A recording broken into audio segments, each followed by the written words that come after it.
War can have a profound and lasting psychological impact on children.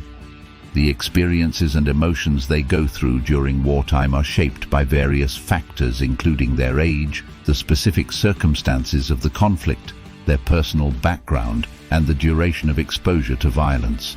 Here's a detailed psychological explanation of what war can feel like to a child. Fear and anxiety. 1.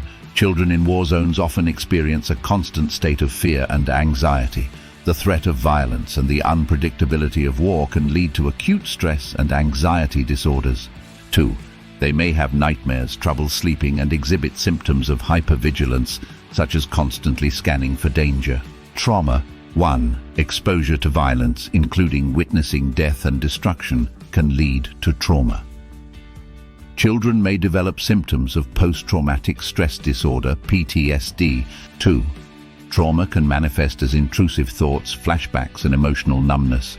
Children may avoid reminders of the traumatic experiences. Loss and grief. 1. Children in war often experience the loss of loved ones, friends, and familiar surroundings. This can result in profound grief. 2. Grief may lead to symptoms such as sadness, depression, and a sense of hopelessness. Children may struggle to process their emotions and the concept of death. Displacement. 1. Many children become refugees or internally displaced during war. Being uprooted from their homes can lead to a sense of disorientation and loss of identity. 2. Displacement can result in feelings of insecurity and a lack of belonging, which can have long-term effects on their psychological well-being. Desensitization. 1. Prolonged exposure to violence and suffering can desensitize children to some extent. They may become accustomed to the horrors of war, which can affect their empathy and emotional responsiveness. 2. Desensitization may lead to a diminished capacity for compassion and concern for others. Loss of childhood. 1. War forces children to grow up quickly. They may take on adult responsibilities, such as caring for younger siblings or participating in combat. 2. This premature loss of childhood can lead to a disrupted developmental trajectory, impacting their ability to form healthy relationships and cope with stress later in life. Social isolation. 1. Children in war may become socially isolated due to the destruction of their communities and the disruption of schools and social networks. 2. Isolation can lead to feelings of loneliness and a lack of support, further exacerbating their psychological distress. Cultural and identity issues. 1. The destruction of cultural landmarks and traditions can make it difficult for children to maintain a strong sense of identity. 2. This loss of cultural identity can lead to feelings of confusion and disconnection. Aggression and survival mechanisms. 1. In some cases, children exposed to the brutality of war may adopt aggressive or survival mechanisms, such as becoming child soldiers or engaging in violent behavior to protect themselves. 2. Such behaviors can result in feelings of guilt and moral conflict. Resilience and coping. 1. It's important to note that many children in war zones also exhibit remarkable resilience. They find ways to cope with their traumatic experiences and adapt to their circumstances. 2. Supportive interventions and the presence of caring adults can make a significant difference in helping children develop healthier coping mechanisms. In summary, the psychological experience of war on a child can be incredibly complex and devastating.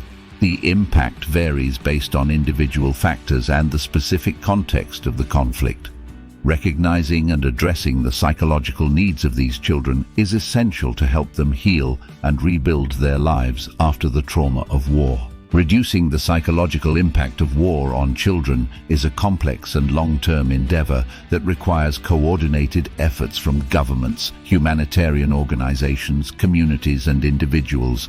Here are some actions that can be taken to mitigate the effects of these issues. Provide immediate safety and basic needs. 1. Ensure that children have access to safe shelters, clean water, nutritious food, and healthcare to address their immediate physical needs. Psychological support and counseling. 1. Offer trauma-informed counseling and mental health support to help children cope with their experiences and emotions. Education and play therapy. 1. Re-establish access to education and safe spaces for play, as these activities can help children regain a sense of normalcy and structure. Community-based support. 1. Engage communities to provide a support network for children. This can include training community members to recognize signs of distress and offer assistance. Family reunification and support.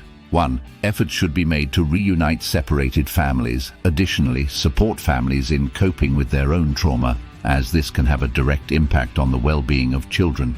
Prevent child recruitment. 1. Work to prevent the recruitment of child soldiers by armed groups through advocacy and the development of programs aimed at reintegrating former child soldiers into society. Psychosocial programs. 1. Implement psychosocial programs that use art, music and other creative outlets to help children express their feelings and build resilience. Training and capacity building. 1. Train teachers, healthcare workers and community leaders in recognizing and addressing the psychological needs of children affected by war. Advocate for policy changes. 1. Advocate for policies that protect children in conflict zones and support their psychological well-being. This can include international conventions and treaties focused on children's rights. Promote peace and conflict resolution. 1. Work to resolve the root causes of conflicts to prevent their recurrence and reduce the exposure of children to violence. Long-term reintegration programs. 1. Develop programs that support the reintegration of children into their communities, offering vocational training and education opportunities. Media and public awareness. 1. Raise awareness about the plight of children in war zones through media campaigns and public advocacy to garner international support. Research and assessment. 1. Conduct ongoing research and assessments to understand the specific needs of children in conflict-affected areas and adapt interventions accordingly.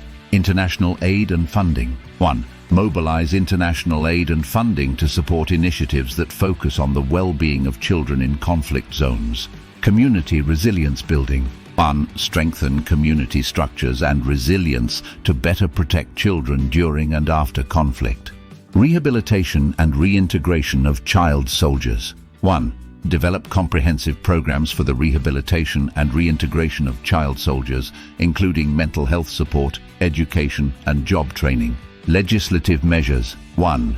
Advocate for and enforce domestic and international laws protecting the rights and well-being of children in conflict zones. Donor support. 1. Encourage donors to allocate resources to programs that specifically target children affected by conflict. It's important to note that addressing the psychological impact of war on children is a complex long-term process, and it requires collaboration between governments, NGOs and local communities. The goal is to create a safe and nurturing environment for children to heal and rebuild their lives after experiencing the trauma of war.